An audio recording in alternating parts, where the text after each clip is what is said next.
Bonjour à tous, cette semaine dans l'hebdomadaire La Vie, nous avons pu recueillir les témoignages de la mère et de la sœur de Dominique Bernard, ce professeur de lettres assassiné à Arras alors qu'il tentait de s'interposer pour protéger ses élèves. L'attaque terroriste qui a eu lieu vendredi dernier dans cet établissement scolaire a traumatisé la France. Elle intervient dans un contexte international extrêmement tendu avec la guerre déclarée par Israël contre le Hamas. La radicalisation de son auteur, un ancien élève qui a revendiqué dans une vidéo son allégeance à l'État islamique, nous interroge. Dans ce numéro, nous revenons sur cette journée, sur le traumatisme causé. Nous dressons également le portrait de ce professeur passionné qui aimait les mots, Julien Gracq, et ses élèves à travers les témoignages de sa famille et de ses amis. Pour que Dominique Bernard ne soit pas mort pour rien, sa sœur Emmanuelle demande à ce que nous ne cédions pas à la peur, à l'obscurantisme et à l'intolérance. Un message d'espérance qu'il nous faut entendre. Vous pouvez retrouver ce numéro en kiosque sur notre site internet et sur notre application mobile. Bonne semaine à tous.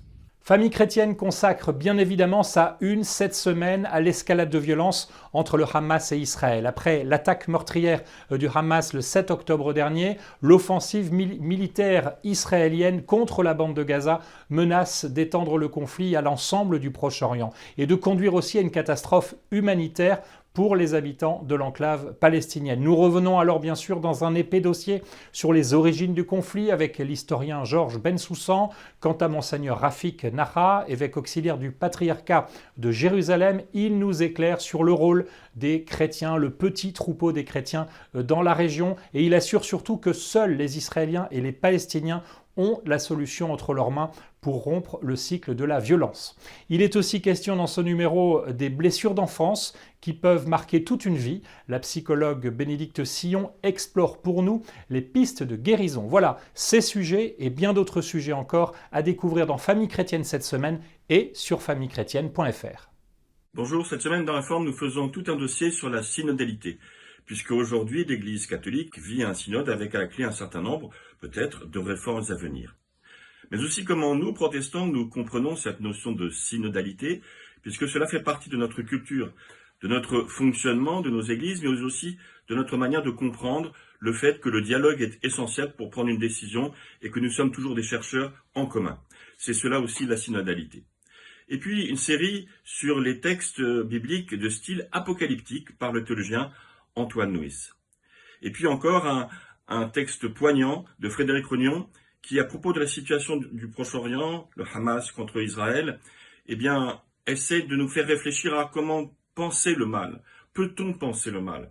Est-ce que cela ne nous contraint pas même à repenser Dieu peut-être un peu autrement?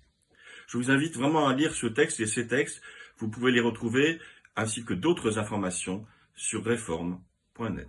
Bonjour, se pencher sur l'origine de deux hérésies modernes pour comprendre la crise de l'Église actuelle. Voilà ce que vous propose cette semaine France catholique.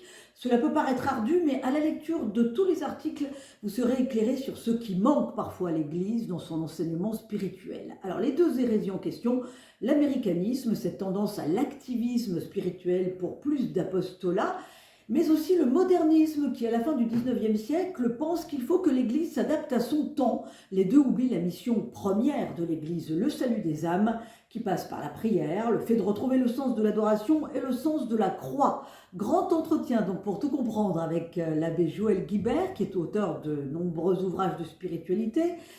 Gros plan sur le pape Pie X qui lutta pendant tout son pontificat contre le modernisme, et puis réflexion du philosophe Frédéric Guillot sur ce qui découle finalement de ces hérésies, à savoir le relativisme, à chacun sa vérité. Ça, c'est très à la mode. Enfin, comme chaque semaine dans France catholique, le Tour de France des sanctuaires Mariaux, halte dans le Puy-de-Dôme à Notre-Dame de Vassivière, où la Vierge Noire a rendu la vue aux aveugles. France catholique sur abonnement et sur france-catholique.fr.